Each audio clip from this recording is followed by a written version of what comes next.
Agora todo mundo já está sabendo que vamos abrir nossas Bíblias no livro de Tiago. Vamos abrir para o Tiago.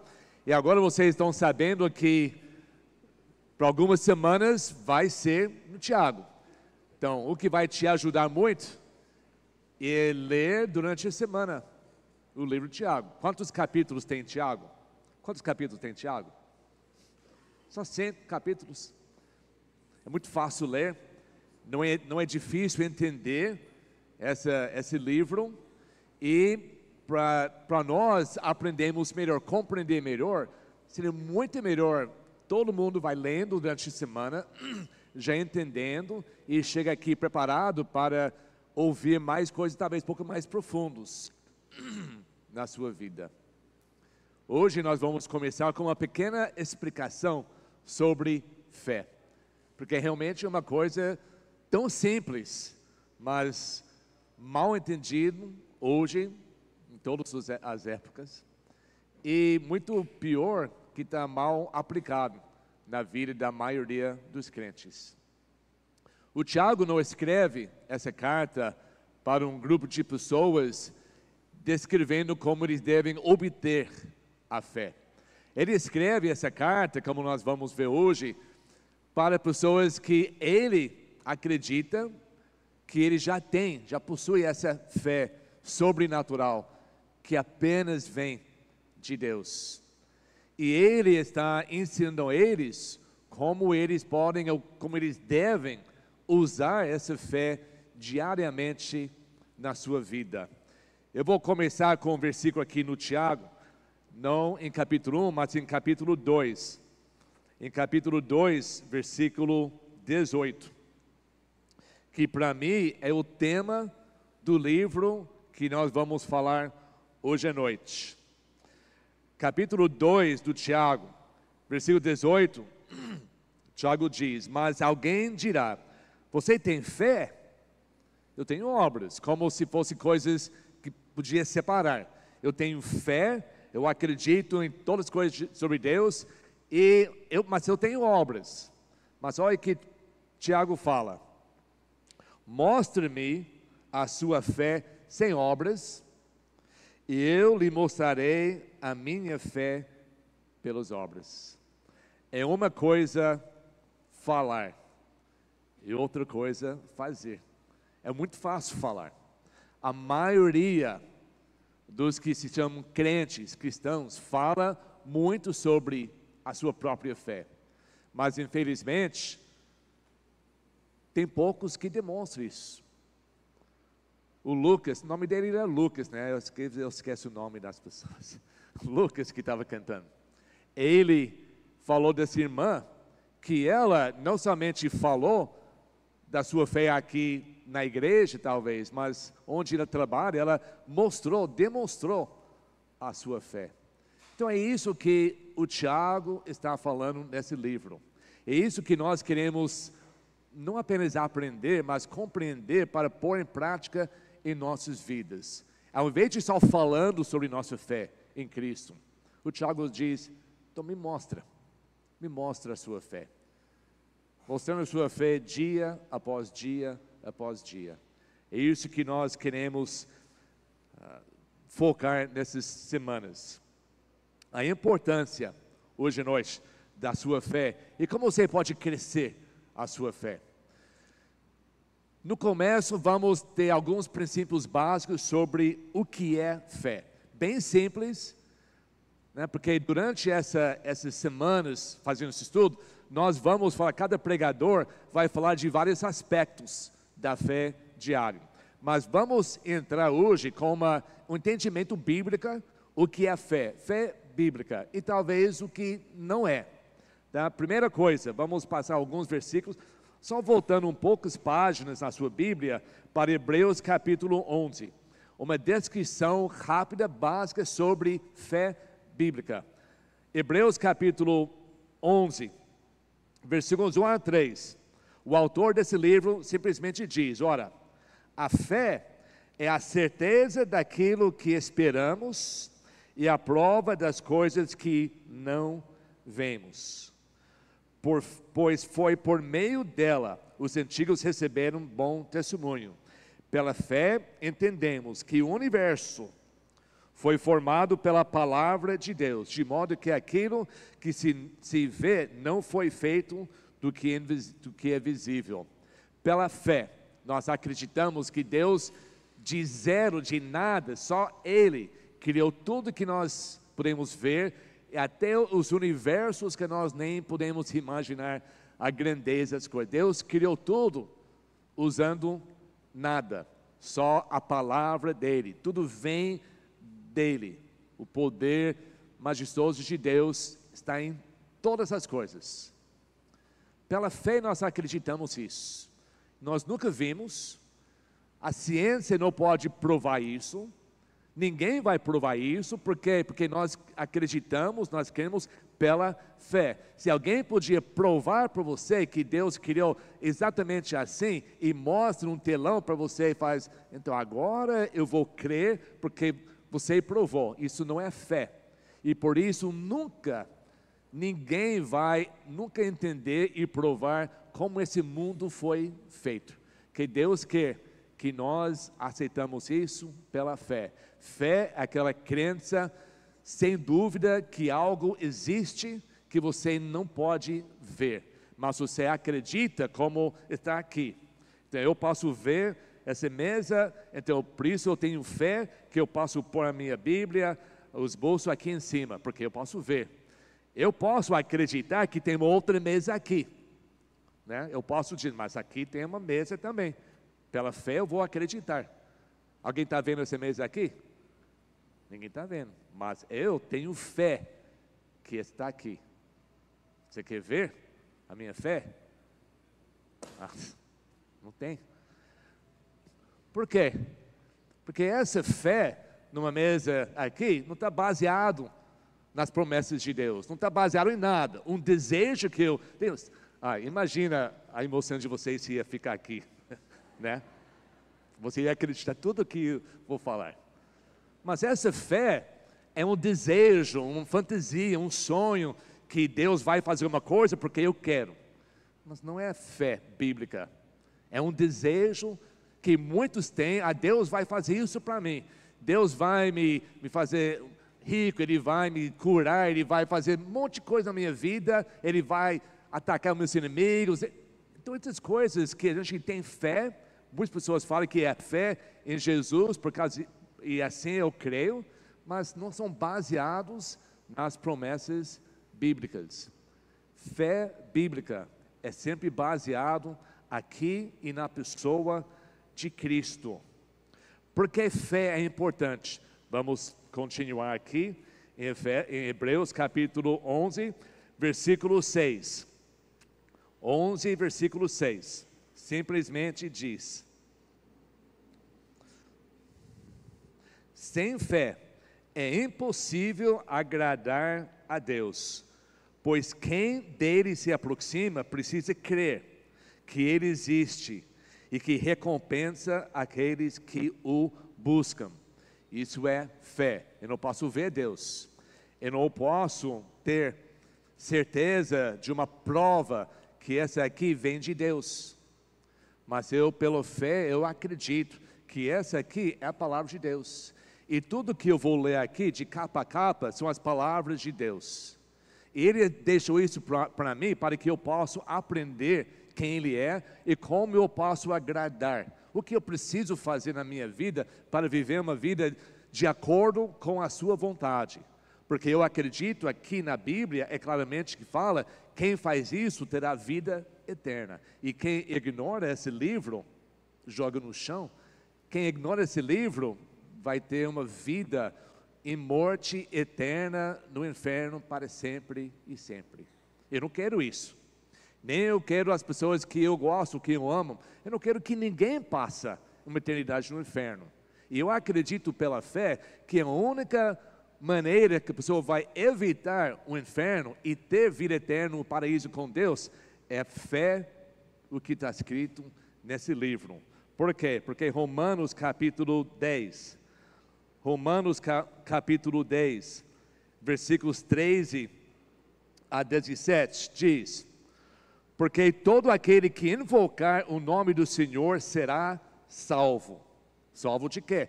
Salvo do seu pecado, o seu pecado que leva você a passar a eternidade separado de Deus do inferno. Como eu posso provar isso? Não posso. Eu não posso provar que a maioria de vocês sentados, não todos são salvos, não sei. Mas pela fé na palavra, eu acredito, se você fez profissão da sua fé, pedir perdão do seu pecado, receber Jesus como Salvador, você é salvo e será salvo eternamente. Porque a Bíblia fala, como pois invocarão aquele em quem não creram? E como crerão naquele de quem não ouviram falar? E como ouvirão, se não ouvir quem pregue? E como pregarão, se não forem enviados? Como está escrito, como são belos os pés do que anunciam boas novas. Eu acredito pela fé, que nossa igreja, eu pessoalmente, eu tenho que falar para as pessoas. Porque eu pela fé, querendo que todos sejam salvos, eu tenho fé que Deus vai salvar todos que eu amo. Só porque eu tenho fé, isso não vai acontecer. Por quê? Porque a Bíblia diz, para eles aceitar Jesus como Salvador, alguém tem que falar com eles. Não é somente pela fé que os outros vão ser salvos. Eu tenho que basear minha fé na palavra. Eu tenho que pôr em prática o que a Bíblia diz. Eu tenho que ir, eu tenho que falar, eu tenho que pregar as boas novas, para que as pessoas possam ouvir as palavras da palavra de Deus. Versículo, perdi o meu lugar. Versículo 17. Consequentemente, a fé vem por se ouvir a mensagem, e a mensagem é ouvida mediante a palavra de Cristo. É isso. Como vai obter a fé? Só nessa maneira. Mas eu vou orar para as pessoas, para eles poderem ser salvos. Ótimo. Orar que Deus vai usar alguém, se não vai ser você, Deus vai usar alguém para falar da palavra de Deus corretamente, interpretar tudo corretamente, para que a pessoa possa ouvir a palavra e crer na palavra pela fé dela, e assim será salvo. Não tem outra maneira de obter a fé, a não pela palavra de Deus. O que é o objeto da nossa fé? Vamos voltar para Hebreus, agora essa vez capítulo 12. Hebreus capítulo 12, versículo 2. Tendo os olhos fitos, focados em Jesus, autor e consumador da nossa fé. Ele, pela alegria que lhe fora proposta, vamos falar sobre um pouco dessa alegria. Ele, pela alegria que lhe fora proposta, suportou a cruz, desprezando a vergonha, e assentou-se à direita do trono de Deus.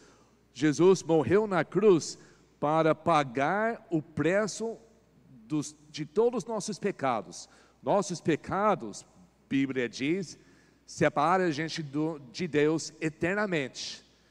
Jesus, pelo plano de Deus, falou: eu vou morrer no lugar deles, para que eles possam ser salvos através da minha morte, crendo pela fé que eu morri mesmo, sofri na cruz, ressuscitou para dar vida. Quando nós acreditamos e cremos nesse evangelho, que Jesus morreu para nossos pecados, foi sepultado e no terceiro dia ressuscitou, pela fé, porque não importa o que as pessoas falam, não dá para provar isso exatamente pela história. Tem algumas notícias que falam, mas para provar isso é impossível. Por quê? Deus quer que nós aceitamos isso pela fé. E fé é aquilo, a esperança perfeita, sem dúvida, em algo que nós não podemos ver. Isso é fé. Fé tem um foco, que é Jesus. Ele é o objeto da nossa fé. Nós olhamos para Jesus. Ele é autor e consumador. Ele é o começo e o fim da nossa fé. Se nossa fé começa a focar em outras pessoas, outras coisas, nós vamos ficar mais e mais longe do que a única pessoa que pode aumentar e dar a nós a sua fé. Então, por isso, é tão importante que nós entendemos o que fé é, o que não é. Não é um desejo baseado em alguma coisa especial na minha vida, não é um sonho meu.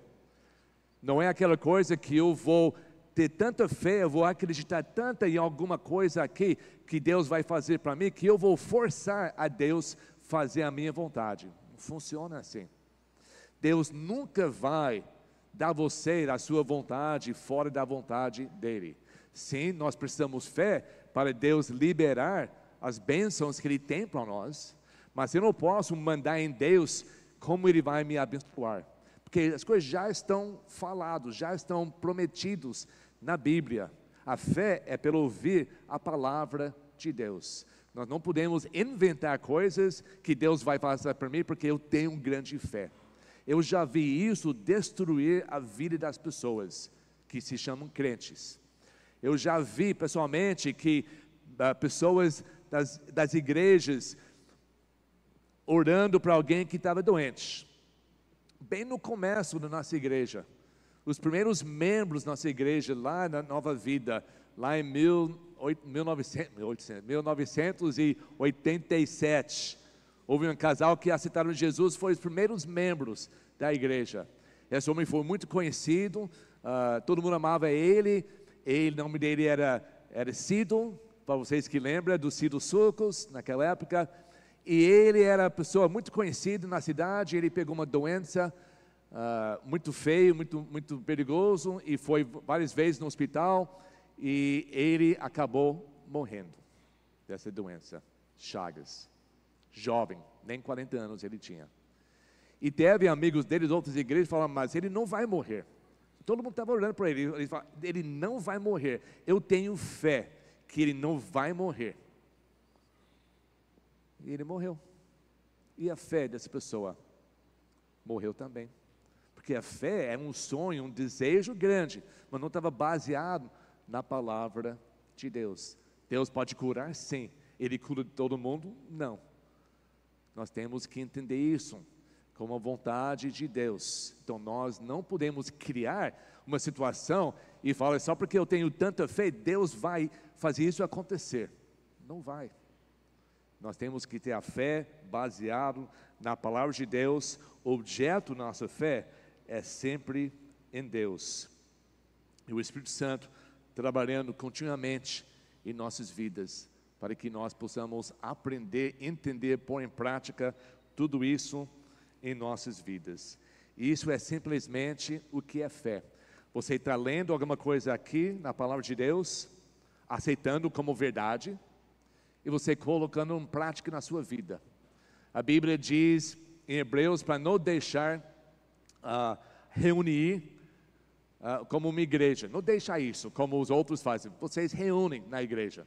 Então nós acreditamos que Deus quer que pelo menos todo domingo vamos reunir aqui na casa de Deus para louvar, para adorar a Ele, para ter comunhão entre os irmãos e para aprender da palavra de Deus. Nós acreditamos, por quê? Porque a Bíblia fala para fazer isso. E vocês estão aqui por causa disso. Então vocês estão demonstrando a sua fé, porque estão aqui. Não estão aqui por qualquer outra razão, a não ser porque você acredita que é a vontade de Deus para você estar aqui. Então a fé não é difícil, a fé é muito fácil.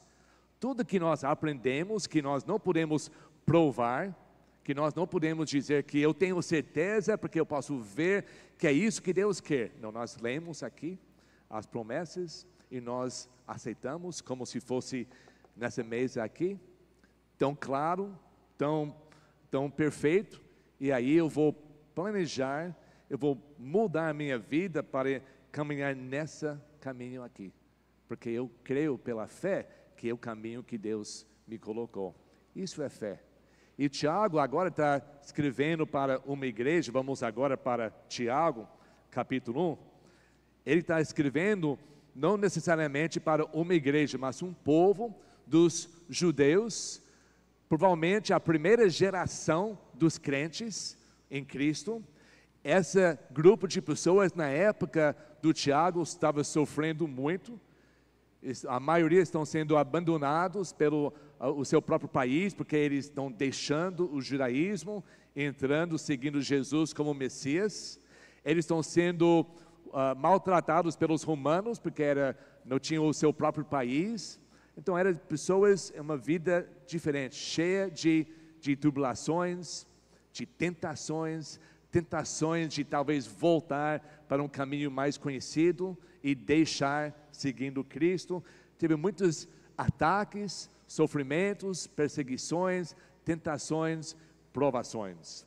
O Tiago fala para eles: Tiago, servo de Deus e do Senhor Jesus Cristo, as 12 tribos dispersos entre as nações. Quem escreveu esse livro é Tiago, o irmão de Jesus. Ele não fala aqui, Tiago, o irmão de Jesus, como uma autoridade maior. Está mostrando a humildade dele. Ele diz, eu sou servo do Senhor. Eu sou servo do meu irmão. Jesus era um irmão que é mais velho, né? E Tiago está dizendo, no começo, eu não acreditei. Se lembra, no começo, na vida dele, antes da crucificação de Cristo, nenhuma da família acreditava que Jesus era o Messias. Seria muito difícil, né? O seu irmão falar, desculpa, mas eu sou Deus, né? Tem que me seguir. É difícil. Mas depois da crucificação, depois da ressurreição, o Tiago se torna, e os outros irmãos também, como o Judas, que escreveu o livro de Judas, se tornaram seguidores, servos de Cristo. Ele está escrevendo para os judeus, cheio de problemas, por causa de ser o judeu e a primeira geração de crentes em Cristo. Agora vamos falar dessa primeira parte, a importância da sua fé e como crescer a sua fé. Ele está dizendo, meus irmãos, consideram motivo de grande alegria, mesma palavra alegria que falou que Jesus tinha alegria para suportar a cruz. Jesus teve alegria para morrer, ser sacrificado, crucificado, brutalmente abusado para ganhar a sua vida eterna. Alegria não era por o que sentiu, alegria entendendo que eu tenho que passar nisso para atingir o alvo muito mais importante. E essa mesma palavra, mesma ideia, Tiago está dizendo para as pessoas que estão passando outras dificuldades, nem tão grave como Cristo, mas ele diz, meus irmãos, considerem motivo de grande alegria o fato de passaram por diversas provações, pois vocês sabem que a prova da sua fé produz perseverança, outras são paciência, e a perseverança deve ter ação completa, a fim de vocês sejam maduros e íntegros, sem lhes faltar coisa alguma. A primeira parte desse livro, ele começa com o óbvio, um povo disperso, um povo sem direitos, que provavelmente a maioria abandonaram pelas suas famílias, talvez jogaram fora pela família de crer em Cristo Jesus como Messias. A nação rejeitou Jesus, poucas pessoas estavam seguindo a ele, então não quis nada mais ver com a cidade, ou com os pais, mandaram embora, muitos perderam terrenos, casas, muitos estavam sendo perseguidos pelos ataques físicos, muito difícil. Então Tiago abre o óbvio, com óbvio, provações, tentações. É interessante que ele abre com isso, e no último capítulo, quase no final de capítulo 5, ele termina com isso. Mas o meio da carta fala sobre maneiras práticas para demonstrar a nossa fé.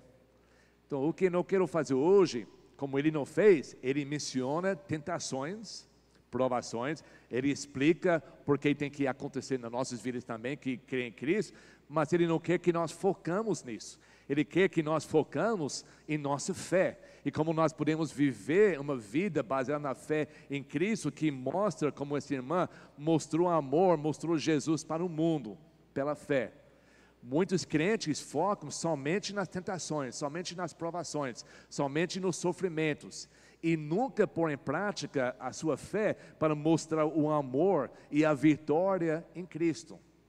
Então nós temos que entender que tem provações, tem tentações, tem problemas, tem tribulações, tem tristeza, todo mundo passa isso. Mas para nós que passamos depois de ser crente, tem uma razão, tem outro fim, o alvo final. E o alvo é para melhorar a nossa fé, para crescer a nossa fé, para ser mais forte na nossa fé. No grego e também no hebraico, mas no grego que está escrito aqui, tinha uma palavra, tinha várias palavras, mas a palavra principal sobre tentação.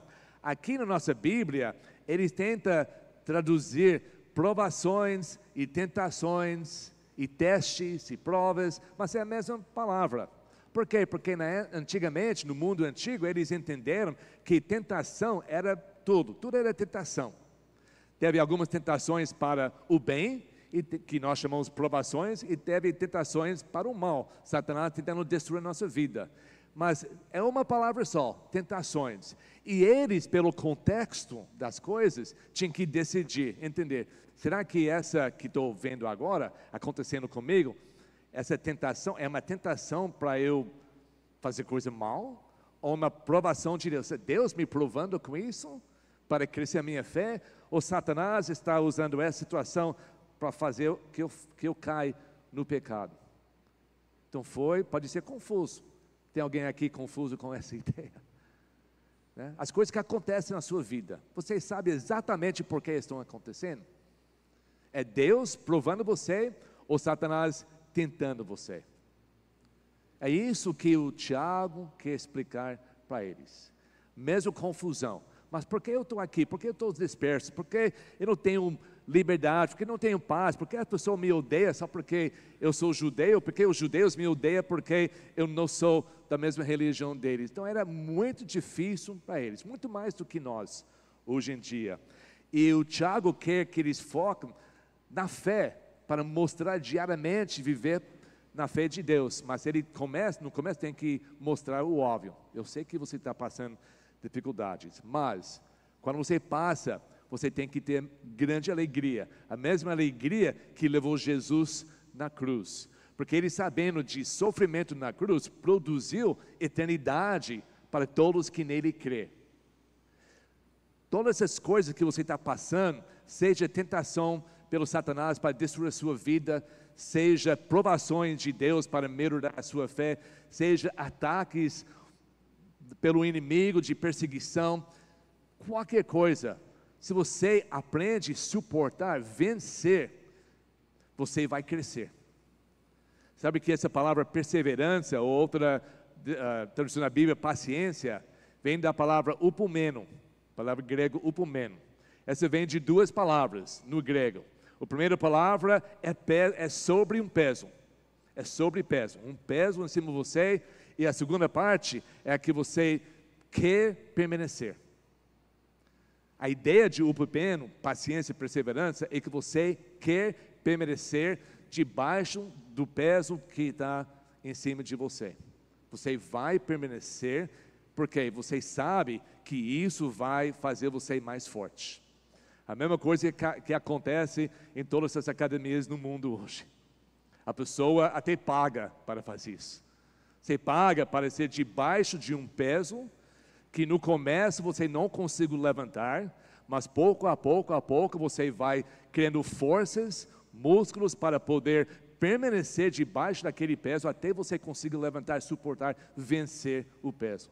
Você cresce fisicamente. A mesma ideia com as suas tribulações, perseguições, tentações e provações de Deus.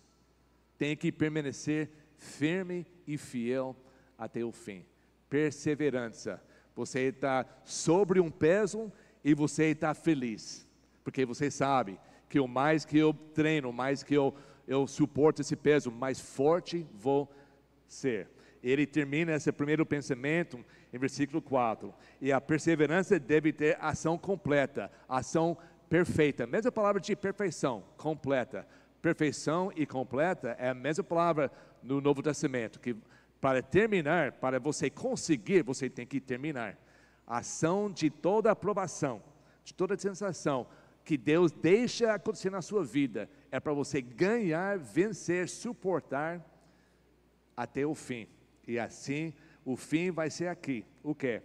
A fim de que vocês sejam maduros e íntegros, sem lhes falta coisa alguma. Você não vai faltar nada. Você vai ser um homem, uma mulher forte, não vai cair mais nas tentações. Por quê? Porque você suportou. Se nós jogamos fora, se cada vez eu vou na academia, o Justin está brigando comigo esses dias que eu preciso entrar na academia. Se eu vou entrar na academia, eu vou levantar 5 quilos, muito pesado, vou jogar. Eu não vou, eu desisto. Nunca vou um dia conseguir 10 quilos, nunca, né? Por quê? Porque eu desisto. Eu não deixei aquele peso ter ação perfeita para me faz fortalecer.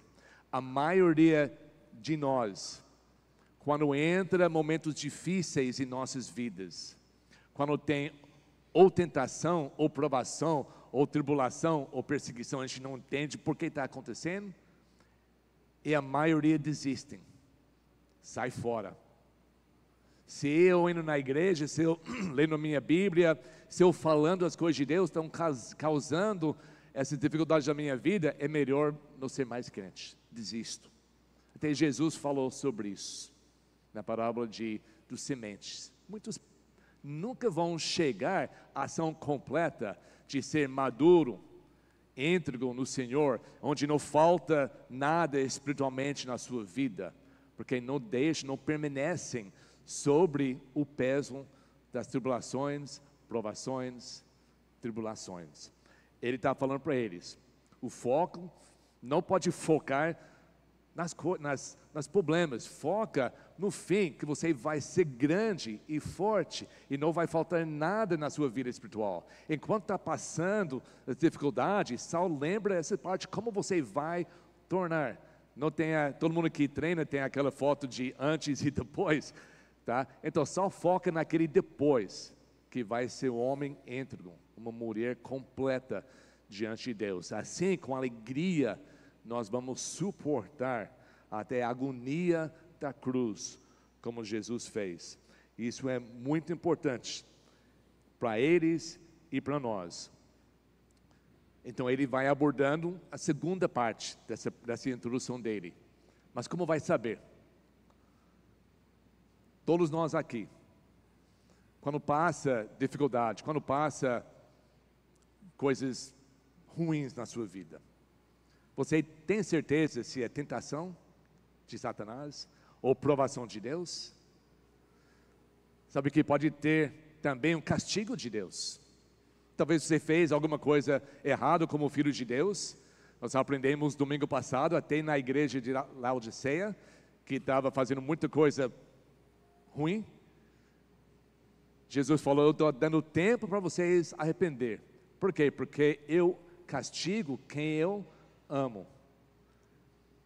Fala, mas eu nunca fui castigado por Deus. Então, coitado, porque Deus não te ama. Todos que Deus ama, Ele castiga, porque nós não somos perfeitos, vai errar.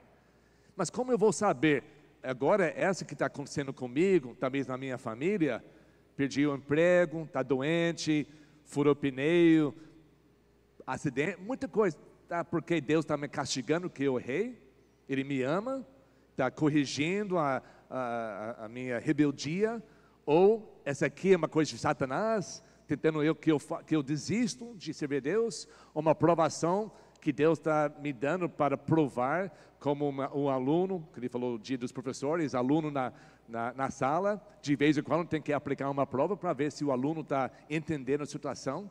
Tem muitas pessoas que falam, mas eu tenho fé, então Deus fala, então faz uma prova, faz um teste, e se você passa com nota 10, você está bem, Talvez você passa com nota de 5, 6, você tem fé, mas precisa melhorar.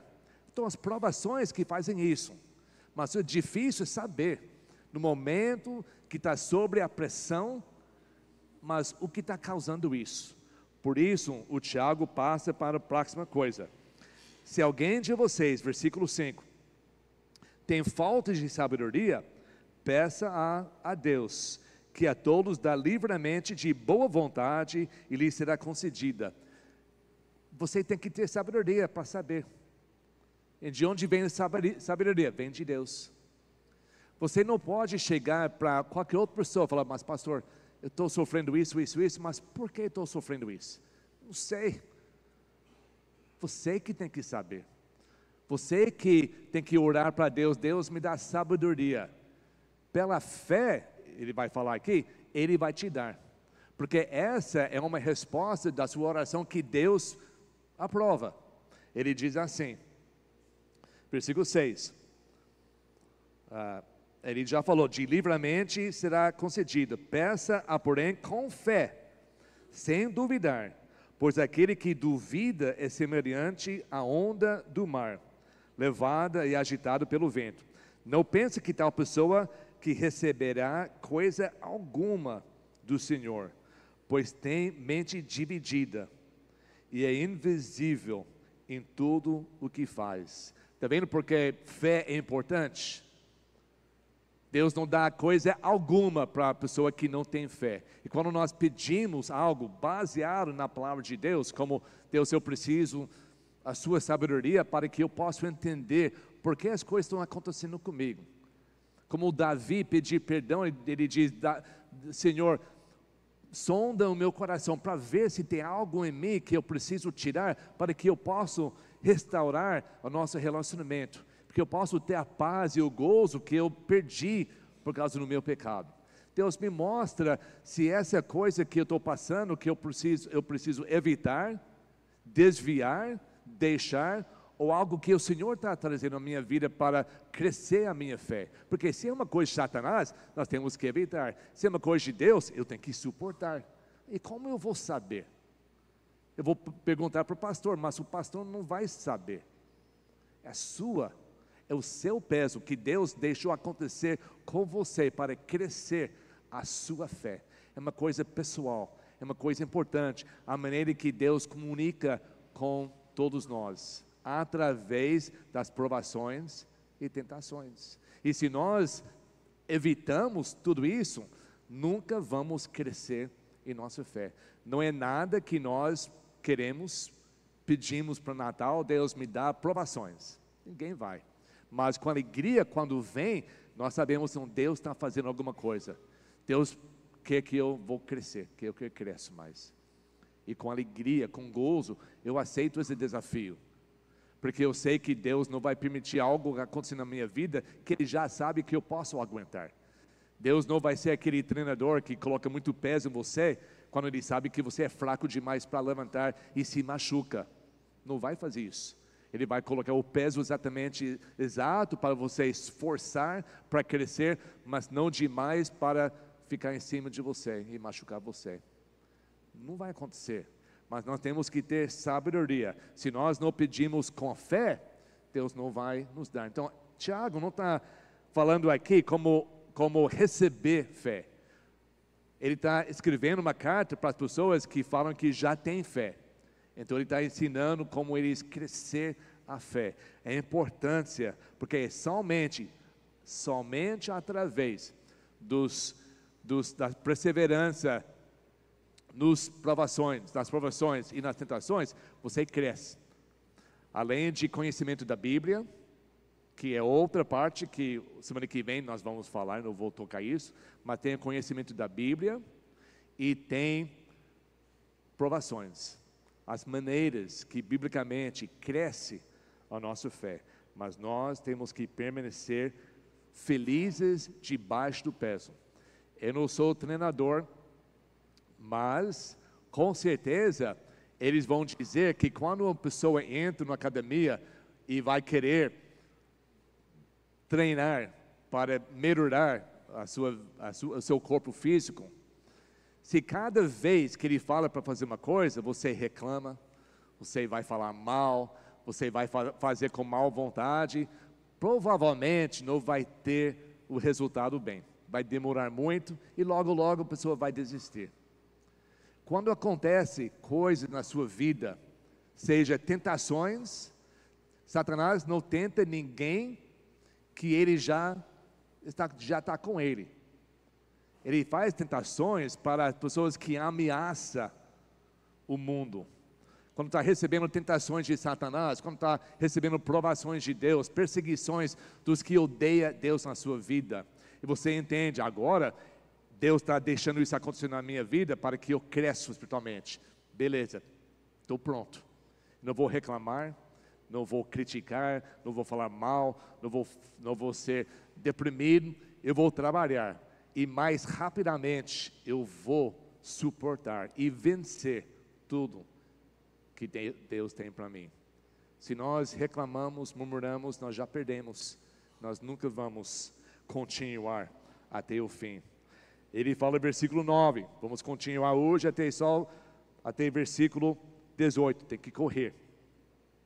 O irmão de condição humilde, temos que ler isso pelo contexto de tentações ou provações.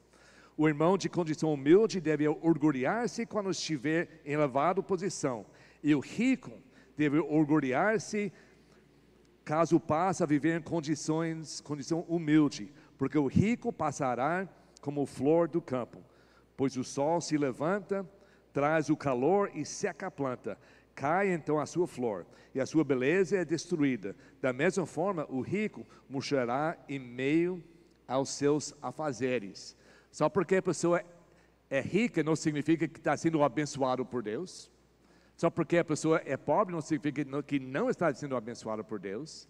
A pessoa rica pode ser tentado, talvez ele vendeu a sua alma para Satanás para ser rico.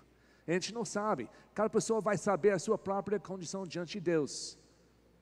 Mas às vezes, para mudar a vida eterna da pessoa, Deus tem que trabalhar com provações para que a pessoa rica caia, para ser mais humilde e assim aceitando Jesus como Salvador, porque ele não tem mais opções na sua vida. E ele vai recebendo Jesus e viver a vida para a honra e glória de Cristo. Tá? Nós não entendemos como Deus vai fazer as coisas. Satanás pode usar riqueza como uma tentação para os pobres, para deixar o caminho de Deus, para seguir as riquezas. Acontece todos os dias. Eles ficam perdidos através do dinheiro. Ele está falando, não se preocupa. Se você é rico, é pobre, deixe Deus trabalhar em sua vida. Seja fiel a Deus. Versículo 12. Feliz é o homem que persevera na aprovação, porque depois de aprovado, receberá a coroa da vida que Deus prometeu aos que o amam. Quem vai receber essa coroa da vida? Vida eterna. Apenas aqueles que passam a prova, aqueles que continuam até o fim, aqueles que são aprovados por Deus. Uma coisa que nós temos que entender, versículo 13, quando alguém foi tentado, agora essa tentação é para o mal. Quando alguém é tentado, já mesma palavra, mas agora nós sabemos que é mal, porque aqui explica. Quando alguém foi tentado, jamais deverá dizer, estou sendo tentado por Deus, pois Deus não pode ser tentado pelo mal, e a ninguém tenta. Deus não brinca com o mal. Deus não é maldade, Deus é bom, e o tempo todo Deus é bom. Ele é amor, Ele é paz, Ele é perfeição. Não tem nada em Deus que Ele cria mal. Ele nunca vai tentar você ou provar você para fazer uma coisa errada. Ele vai colocar um desafio em frente de você, para provar a sua fé para si mesmo, para Deus, não somente para dizer, eu tenho fé, mas crescer a sua fé, para que você não tenha falta espiritualmente de coisa alguma. Deus nunca vai tentar você com coisas más. Deus nunca vai usar pornografia, Ele nunca vai usar piada suja, Ele nunca vai usar mal de qualquer coisa do mundo para atrair você, para deixar ele. Nunca. E isso só vem de Satanás. Quando Jesus falou na oração, para orar, não me induzes à tentação, ele não ia falar para a gente orar dessa maneira, e depois ele mesmo tenta a gente com mal. Ele pode nos provar em qualquer momento da nossa vida para acrescentar nossa fé, mas ele nunca vai usar mal, ele nunca vai tentar você a abandonar a ele, a fazer um pecado, nunca. Isso só vem de Satanás. E como eu vou saber? Porque Deus vai te dar sabedoria. Você vai saber a diferença quando Deus começa a dar sabedoria nas suas vidas, porque você, pela fé, vai começar orando por isso. Pois Deus não pode ser tentado pelo mal, a ninguém tenta. Cada um, porém, é tentado para fazer o ruim, para pecar, pelo próprio mau desejo, sendo por este arrastado e seduzido. Então esse desejo, tendo concebido da luz, como foi um nascimento, o pecado, e o pecado após ter se consumado, gera morte. O Tiago explica facilmente, ele usa como se fosse reprodução, ser humano.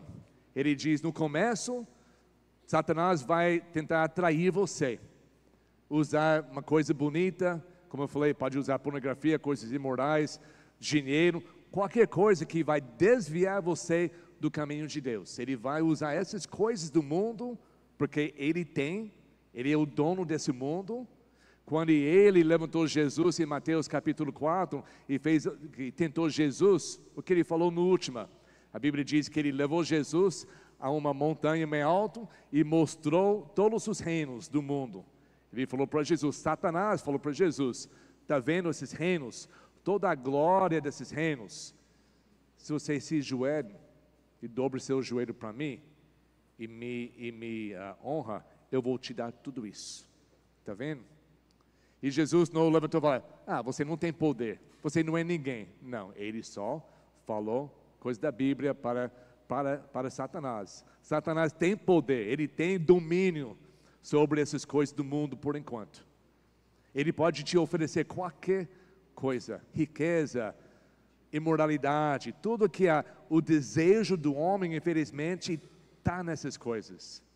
Mas a Bíblia diz, isso não é pecado. Sendo tentado não é pecado. A Bíblia diz em Hebreus que Jesus foi tentado, como todos nós em todas as áreas, mas ele nunca pecou. Sendo tentado a pecar não é pecado. Entra na sua cabeça para fazer alguma coisa errada, não é pecado. É pecado quando você começa a pensar, quando você começa a fantasiar e vai criando um plano na sua vida, vai maquinando como vai fazer, e aí você vai cometer o pecado, o ato. Quando faz isso, vai nascer alguma coisa. O que você planta, você vai recolher. Todo pecado tem a consequência. Cada pecado, do jeito que ele escreve aqui, é um ato sexual, vai nascer alguma coisa. Você não vai poder abortar o que vai nascer. Você vai ter que cuidar isso. E vai ser uma coisa ruim na sua vida. Porque essa que você foi tentado, você se entregou pelo seu próprio desejo, ninguém te forçou, não pode culpar Deus, não pode culpar Satanás, foi um desejo de você. Você entrou, você caiu, você fez o ato, e agora nasceu morte. Essa te vai levar à morte, separação de Deus. E você não arruma esse problema aqui, você vai carregar a morte eternamente. Graças a Deus, pela misericórdia de Deus, qualquer coisa que nós criamos, podemos afastar, pedir perdão, e Deus vai nos perdoar e purificar de toda iniquidade. Mas por quê? Porque no começo a gente só fala, não, eu não vou cair, eu tenho sabedoria. Eu estou orando todo dia para Deus me dar sabedoria, e pela fé, eu acredito que agora eu posso reconhecer a tentação de Satanás, que eu tenho que evitar, falar não, virar as costas em outra direção, e é uma provação de Deus para crescer a minha fé, que eu vou suportar até o fim, porque vai ter consequências corretas, consequências ruins. Em Gálatas capítulo 6, versículos 7 e 8, Gálatas 6, 7 e 8,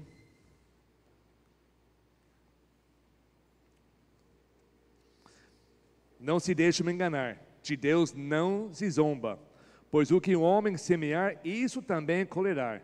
Quem semeia para a sua carne, desejos, da carne colherá destruição, mas quem semeia para o Espírito, do Espírito colherá a vida eterna. Ou nós estamos todo dia, estamos tomando decisões, estamos fazendo compromissos em todas as direções, com as pessoas, com coisas, com as escolas, casamento, ter filho, comprar alguma coisa, cheio de compromisso, cheio de decisões. Eu ouvi alguém falar que nós fazemos as decisões e depois as decisões nos faz. Nós temos que pagar através das nossas decisões. As decisões que nós tomamos vai começar modelando as nossas vidas. Por isso as decisões no momento temos que ter sabedoria. Essa vem de Deus? Essa oportunidade vem de Deus ou vem de Satanás? Vai causar que eu sou mais perto de Deus ou mais longe de Deus? É uma coisa pura ou imoral? Com sabedoria nós vamos entender isso. Eu não posso saber.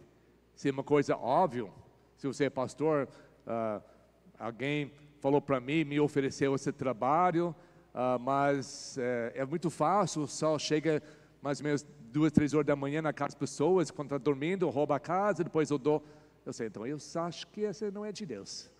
Acho que é uma tentação de Satanás. Mas tem outras coisas que não são tão óbvias. Mas sua vida, Deus está fazendo exatamente o que você precisa.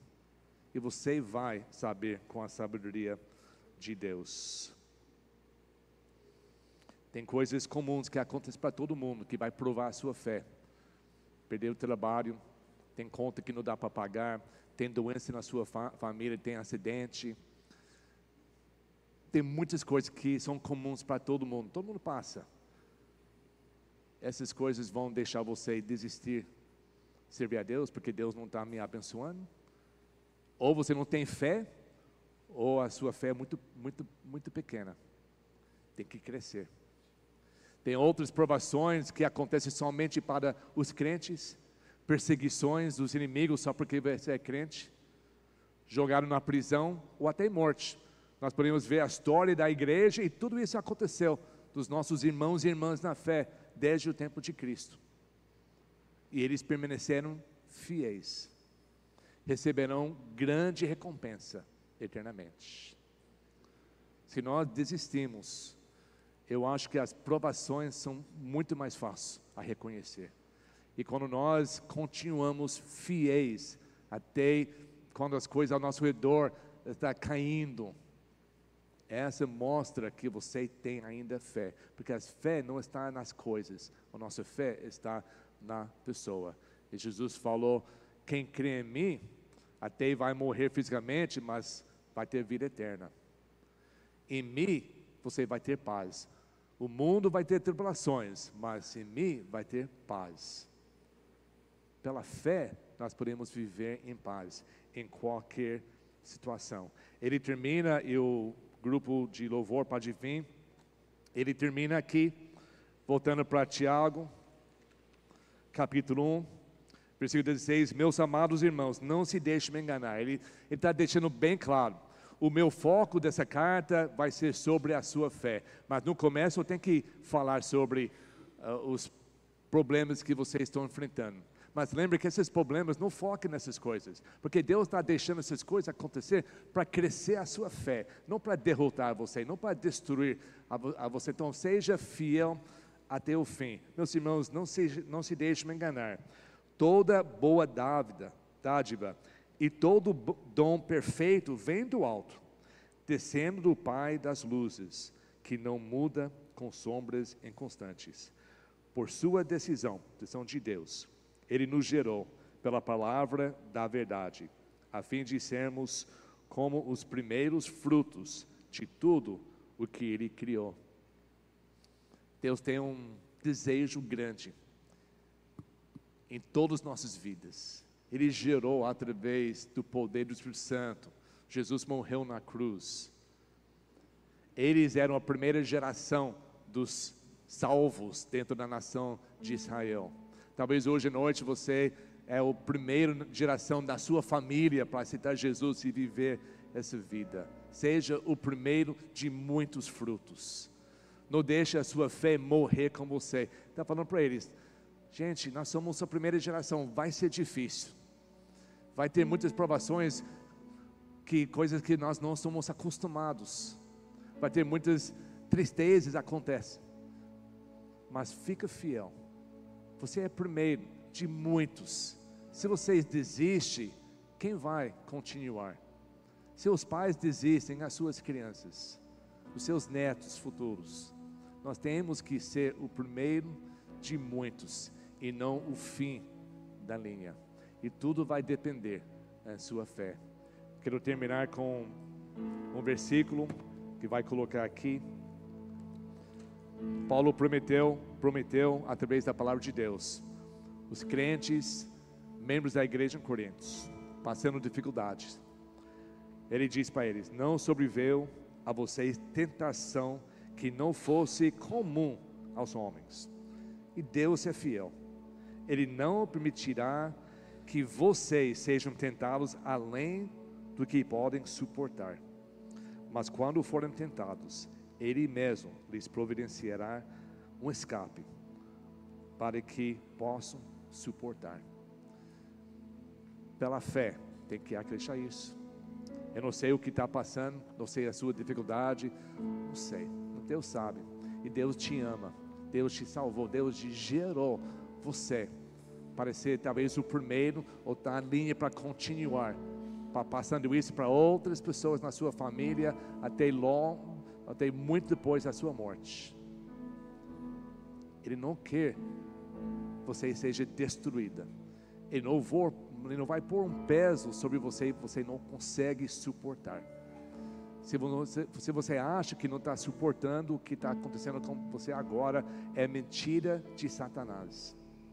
Pede para a sabedoria de Deus para ver com alegria esses momentos difíceis, sabendo que Deus vai fazer grande coisa na sua vida. Se você deixa essa ação, essa provação, tentação chegar à ação completa, perfeita, não desiste, não entrega, não joga a toalha branca, continua, ser firme até o fim, e você receberá a coroa da vida, reservado para todos que amam Jesus. O altar está aberto para você vir orar, pedir sabedoria de Deus, pedir para Deus te dar entendimento. Ora para as outras pessoas, ora para receber Jesus. Eu não sei o seu coração, mas antes que nós saímos aqui, se o Espírito Santo tocou no seu coração, você precisa conversar com Deus. Faz isso agora, enquanto nós cantamos.